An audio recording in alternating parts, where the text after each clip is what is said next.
ברוכים הבאים לסרטון שני בנושא טיפים וטריקים בדאל-E 3.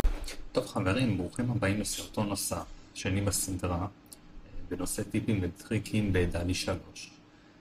והיום אנחנו גם הולכים להמשיך קצת מהסרטון הקודם בעקבות כל השינויים שהיו בממשק של ChatGPT ובעוד תוספות שהפכו את החיים שלנו גם בדאל-E ליותר קלים, וגם נראה עוד כמה טיפים וטריקים. אז בואו נתחיל רגע עם הממשק שהשתנה. אז קודם כל, כמו שאתם יכולים לראות, זה הממשק החדש של ChatGPT. בעצם במקום שאני עכשיו אכנס ואבחר מודל שנקרא Dall-E, בעצם מה שאני יכול לעשות זה להשתמש במודל מולטי-מודלי, כלומר מודל שמשלב בתוכו למעשה את כל היכולות שהיו ל-ChatGPT בנפרד לפני כן, שזה Dall-E, שזה Data Analysis, ככה הם קראו לו, וכמובן Web Search, כלומר חיפוש באינטרנט. אז אין צורך, למשל, כאשר אני משתמש במודל הזה, אין צורך להגיד לו תשתמש בדאל-E 3. כלומר, ברגע שאני אתן תיאור של תמונה, או שאני מבקש ממנו לייצר תמונה, אתם תראו שאוטומטית הוא בעצם פונה לדאל-E 3. אוקיי, אז קודם כל בסרטון הקודם אני הסברתי שאנחנו יכולים בעזרת ה-Custom Instructions שנמצאים פה, בעצם אנחנו יכולים ליצור מצב שלכל תמונה מג'ונרטת, ChatGPT מחזיר לי גם את איזשהו מספר מזהה, ואז אני יכול להמשיך לעבוד פחות או יותר על התמונה הזאת ולבקש לעשות בכל מיני שינויים. אז במודל החדש של ChatGPT מה שהם עשו זה שכבר אוטומטית כל תמונה מקבלת שני פרמטרים, גם את המזהה שלה וגם seed. עכשיו, מה זה seed? אז seed הוא קודם כל איזשהו מספר רנדומלי, אוקיי? שמוקצה ברגע שהתמונה מג'ונרטת. על מה זה משפיע? זה בעצם, כשמכיר תהליך דיפרנציה, כשתמונה מתחילה להיווצר, אז ההיווצרות מתחילה מאיזשהו רעש התחלתי, תדמיינו תמונה מפוקסלת לגמרי, ולאט לאט לאט היא מתחילה להתחדד. עכשיו, גם את הרעש הזה אני יכול מעט לנתק ממנו את הרנדומליות, ובעצם לקבוע מה יהיה הבסיס של הרעש, כלומר, מאיזה רעש התמונה תתחיל להיווצר. ולמה זה חשוב? זה חשוב שא', כי אנחנו נוכל עם אותו פרומפט, באותו סיל, להתחקות אחר התמונה שיצרנו, ודבר שני, כי יכול להיות שאני רוצה לייצר רצף או סדרה של תמונות, ואז לשמור על אותו סיל מאוד מאוד עוזר. אז ב-Custom Instructions אני החלפתי את מה שהשתמשתי בו פעם שעברה, במשפטים האלה. When generating images with Dall-E 3, always return the seed, the unique image identifier, המזהה, and the prompt you've used to generate the image. For instance, Identifier seed prompt. אוקיי, אז מעתה והלאה, כל שיחה שאני מנהל פה עם ChatGPT וייצר תמונות בדאל-E, אני אקבל את הפרמטרים האלה. אז אגב, דוגמה, אז בדיוק הבאתי ממש לא מזמן דוגמה, סדרה שעשיתי בעזרת דאל-E 3, ובסדרה הזאת בעצם כיוונתי לסגנון מאוד מאוד מסוים באילוסטרציה, סגנון שנקרא וסטיג'ל, בצבעים מסוימים, שזה כמובן כחול לבן, ועם ברנדינג של מגן דוד. אז תכף אני אראה לכם את התהליך, אבל בעצם מה שקורה פה זה שמפרומפט לפרומפט השתמשתי בדיוק באותו סיד, ואמרתי לו רק תחליף את האובייקט מתוך התמונה הקודמת בהתאם למזהה שלה. ואז קיבלתי איזושהי שפה עיצובית תחילה שאני יכול באמת לבוא ולשים פה בתור איזשהו פרויקט. אוקיי, אז נחזור לסיד. פעם אני אדגים בעצם את התהליך של איך יצרתי את הדבר הזה. אז אני הולך לקחת כאן את הפרומפט שאני יצרתי לטובת העניין. מה שעשיתי זה בעצם בניתי איזושהי תבנית פרומפט. התבנית היא בעצם מורכבת מסגנון, מפרטים, צבעים וכו', למשל illustration off, ואז הדבר היחיד שאני שיניתי מפעם לפעם זה את החפץ שאני רוצה לייצר. ובמבט איזומטרי מעוצב בסגנון בסטיג'ל, שזה איזשהו סגנון שמורכב בעיקר מצורות גיאומטריות, משתמשים בו קצת ללוגויים, ואז הבאתי עוד פרטים, למשל blue and white Israeli colors, Star of David, ואני רוצה מראה של וקטור, SVG ומבודד על רקע לבן. עכשיו מן הסתם הוא לא מייצר לוקטור, אחרי זה עשיתי תהליך וקטוריזציה באילוסטרטור או בכלים אחרים. אז אני אריץ את הפרומפט הזה, אוקיי, ותכף אנחנו נקבל תמונה. אתם רואים, ChatGPT עונה לדלי 3, ואנחנו רואים כאן שהוא מייצר את התמונות. אוקיי? אגב, דלי 3 כברירת מחדל עכשיו מייצר תמונה אחת, אלא אם כן תגדירו לו אחרת, ותנחו אותו בדיוק כמה תמונות לייצר. אז עוד טיפ, אתם יכולים להנחות אותו כמה תמונות לייצר, לדעתי על מקסימום של 4. אוקיי, אז הנה תמונה של טוסטר ישראלי, יותר נכון בברנדינג, ביטול ישראלי. יש לי פה סיד, יש לי פה מזהה של התמונה, יש לי פה את הסיד. אוקיי, אני אלך למה שכבר עשיתי כדי להראות לכם, בעצם מה שעשיתי בסדרה הקודמת. מה שאני עושה, אני פשוט, אחרי שיש לי את המזהה של התמונה, אני אומר לו, generate the exact same image as התמונה המקורית הראשונה, המזהה שלה, only replace the toaster with, למשל במקרה הזה, meat and chicken. ואני גם אומר לו, use the exact same seed. עכשיו, למה אני אומר לו the exact same image? כי אני לא רוצה שהוא יעשה לי שינויים בפורמט. אוקיי? באותה מידה, אגב, כטיפ אפשר להגיד לו, למשל, do not alter the original prompt. only replace this with this.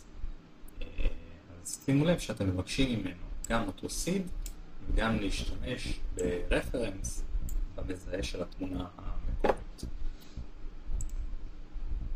אוקיי, אז בואו נעבור לעוד איזשהו טיפ מגניב. אז ככה, הטיפ הבא מגיע מהבחור הזה, שאת שמו אני לא יודע לבטא, שמדבר על טכניקות של דאבל אקספוז'ר, שזה בעצם תמונה בתוך תמונה. אז יש לנו כאן איזשהו מבנה פרומט שאני אשתף אתכם שהבחור הזה יצר או בנה, ויש לנו, כמו שאתם רואים, משתנים, יש כאן מקום למשתנים. אז כאן למשל המשתנה הראשון מדבר על הצבעים, אז אני יכול להגיד green and yellows. Double exposure image where, כאן אני בעצם מתאר את התמונה הפנימית. אז במקרה הזה נגיד במקום brain made of neural networks, אני ארשום brain made of 3 branches, ומענפים של עצים. is intricately superimposed with data confined, שזה בעצם הדמות החיצונית, of, ואת המשתנה הזה אני אחליף, למשל, 30-year-old woman, all set against a stark white background.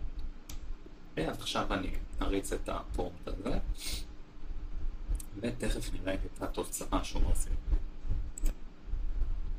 אוקיי, אז אני מקבל פה כמובן דמות חיצונית שהיא אישה, ובפנים אפשר לראות ממש את המוח שהוא בעצם עצים, ויש כאן ממש, שימו לב איזה יופי, התמונה הזאת נפלאה בתוך האישה. אז זה הטיפ של הבחור הנחמד הזה, שבנה לנו איזושהי תבנית פרומט, שאנחנו יכולים לבוא ולהחליף בה את הנושאים שלנו. עכשיו, הטיפ הבא, אני לא יודע מה המקור שלו, מאיפה הוא הגיע, אני ככה ראיתי כל מיני דברים כאלה וניסיתי לשחזר את זה, והוא מדבר על יצירה של תמונה שבעצם מורכבת מכמה תמונות בתוכה, או מעין גריד של תמונות. אז בואו נראה את הדבר. גם כאן יש לנו איזושהי תבנית, והפעם התבנית היא מאוד פשוטה. Generate images of an נושא, אוקיי? למשל, בואו ניקח of lumberjack, חוטב עצים, אוקיי? range you can read of, וכאן אני הולך בעצם לראות כמה תמונות אני רוצה, נגיד 3x3, בעצם אני רוצה 9 תמונות, each showing a different pose, אוקיי? and feeling, בואו נגיד ככה. זה יודע מה, בואו נלך ככה, a different feeling. כלומר, יכול להיות שפעם אני רוצה לראות את החוטב עצים שמח, פעם אחת עצוב, פעם אחת בוכה. אני רוצה ליצור וריאציה של כל מיני רגשות. אז תכף אנחנו נראה תוצאות של דל. אוקיי, אז הנה יש לי כאן את התוצאות. עכשיו שימו לב לגריד, הוא כלומר קצת שיש במספרים, אבל יש לי פה בעצם את אותו חוטב עצים, כל פעם באיזשהם רגשות אחרים, או במנח פנים שונה, למרות שכולם פה הם שמחים, אני לא רואה כאן משהו עצוב, אולי למעט התמונה כאן למטה. אבל כמובן שבמסגרת הפרומט אני גם יכול לפרט שלמשל תמונה אחת תהיה שמח, תמונה שנייה עצוב, וכו' וכו'. אבל בכל מקרה, ברגע שאתם רוצים לייצר גריד של תמונות, בין אם זה לאותה דמות, או בין אם זה תנוחה שונה, אז לכו על התבנית המאוד מאוד בסיסית הזאת, תעשו בשימוש. אז אנחנו נמשיך לטיפ הבא.